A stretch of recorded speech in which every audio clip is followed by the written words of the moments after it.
Ladies and gentlemen, HAI President Matt Zuccaro.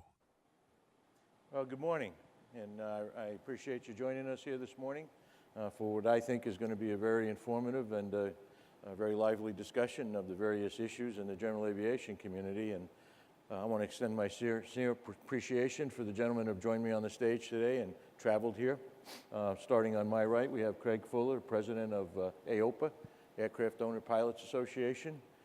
Next to me is Ed Boland, the President of NBAA, the National Business Aircraft Association. Pete Bunce, President of GAMA, General Aviation Manufacturing Association.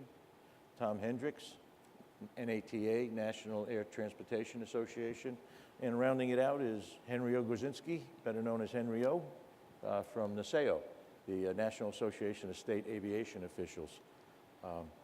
The concept here is really for us to try to give you an update on our various organizations, and at a given point we'll have a question and answer and really entertain some of the concerns you have and questions we might be able to answer. I think it's pretty safe to say that right now general aviation is active and being challenged on all fronts with quite a number of issues. We spend a good portion of our time up on the Hill and dealing with regulators. And as we travel around the country, visiting our various membership constituents, we find that the problems are varied and they really need help out there. And that's really the function of the associations. The good news I like to report is that over the years, we've really solidified our relationship. We operate in a coordinated manner.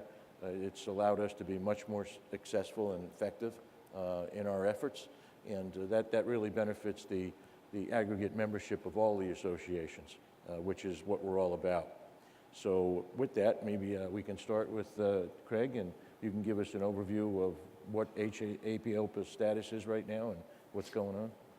Well, Matt, thank you very much. Thanks for hosting this. You know, I'm in absolute agreement with you that we are strong in Washington and actually around the states because we do work and collaborate so well together. You should all take great delight today. We can all deliver to you the news that Washington has shut down. Snow, I think, is the reason, not us, but there are a lot of challenges. I know Matt's going to get into them. You know, AOPA was founded in 1939, and it was founded by individuals who saw the prospect of war and feared that their freedom to fly might be taken away or so regulated and taxed that it would become difficult to enjoy this somewhat newfound freedom. So the mission from the beginning was advocacy and sharing the enthusiasm for aviation. And that mission, you know, nearly 75 years later, is really exactly the same. We do it a little differently probably, but we still are working day in and day out to make sure that we're preserving the freedom to fly for our nearly 400,000 members. The only way we can do that, and the only way we can be effective, is by working with organizations like the ones represented up here this morning. And so when we go to Congress and we encourage people to form the General Aviation Caucus, we do it together. When we go to Congress and urge them not to let budget cutters in this administration assault general aviation, we do it together. And it's made a big difference. All of our organizations change over time. At AOPA, we have about a third of our revenue comes from the membership, a third comes from products and services, a third comes from advertising, or traditionally it did. We're experimenting with new ways of doing business. We're offering things like FlyQ, a flight planning technology that we've developed with a great company in Seattle, and a number of other services. So we're an organization that is there to protect our members' interests with respect to government actions, but also to provide services and benefits, and we are doing that every single day with about 200 people, most of us based in Frederick, Maryland, some based in Washington, D.C., and an insurance agency based in Wichita. Ed? Well, I want to follow up a little bit on something that you said, Matt, and Craig talked about, and that is the fact that all of us, representing really different parts of the general aviation community, but all working closely together in a very coordinated way that I think benefits the aviation community profoundly. And I want to just recognize that a lot of that coordination and communication has happened over the past 5 years, and Craig Fuller has certainly played an instrumental role in bringing us all together, and I think that is something that we'll all continue to be grateful to you for. So thank you, Craig. You know, NBAA is a little bit of a different association. There are a lot of associations that represent individuals at their passions, and AOPA is certainly a great example of that. And then there are a lot of associations that represent companies at their core business. So GAMA represents general aviation manufacturers. NBAA is a little bit different because it doesn't represent individuals at their passions or companies at their core business.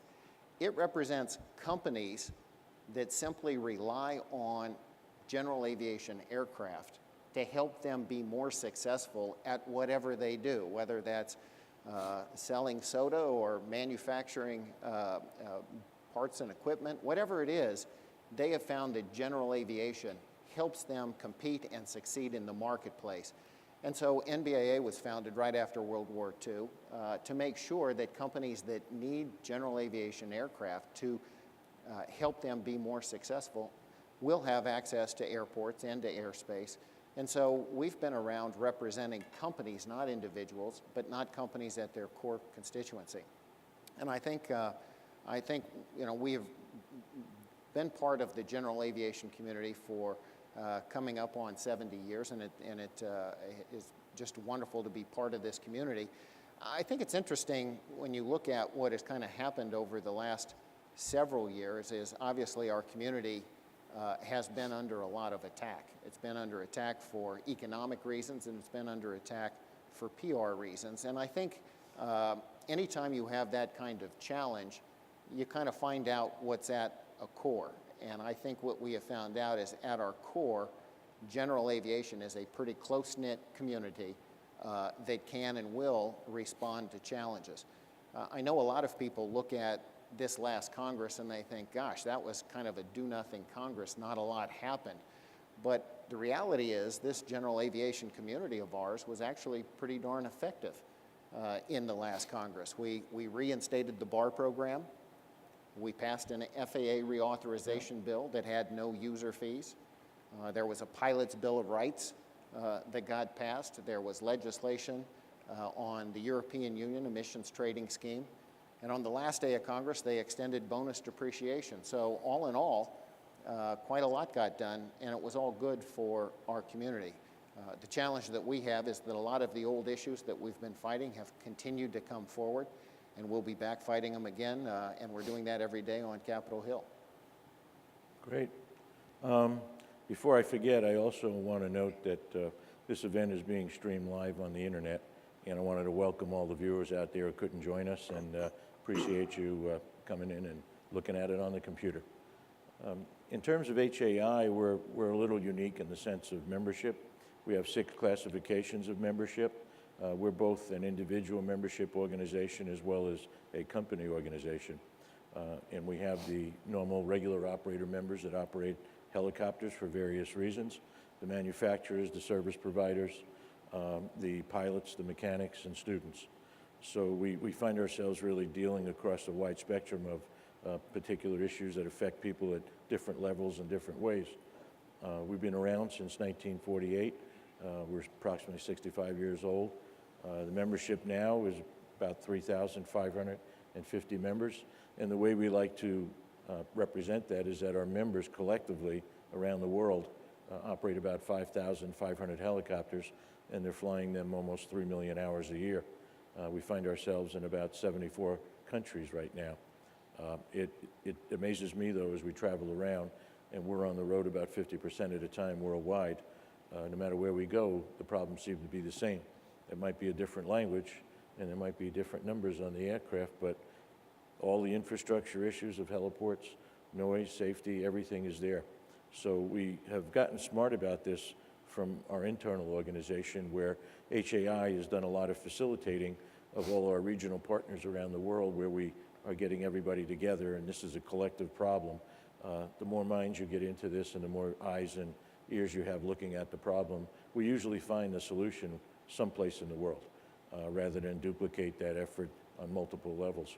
So I think that's one of the benefits that really has shined out for what we're doing for the members. As the other gentleman said, we're all about member services. We get up in the morning, and I think all of us look at it the same way. How can we make our members' day a little better today? And use all the tools that you have available to you. And certainly one of them is lobbying and education. And I think that's where the synergy also is coming from the various associations is we've coordinated a lot of things such as safety efforts. We're on the same work groups. And I think we realize we all share the same airspace. You know, the rotor might be turning and the wing might be, you know, really have a good angle of attack on it, but it's just the vehicle. The people operating them are the same. The airspace is the same, and most of the regulations, quite frankly, are the same. And the one common bond across the whole thing is safety. So I think we're doing a really good job for the membership, and I think it's due to the coordination efforts. With that, I'll turn it over to Pete. Well, thanks, Matt. And again, I want to echo the congratulations to you. It was pretty exciting being down on the floor yesterday and just seeing record numbers down there. And there's some nice business being done. And from the manufacturer's standpoint, that's a very good thing to happen. Gamma just released our numbers about 3 weeks ago for 2012.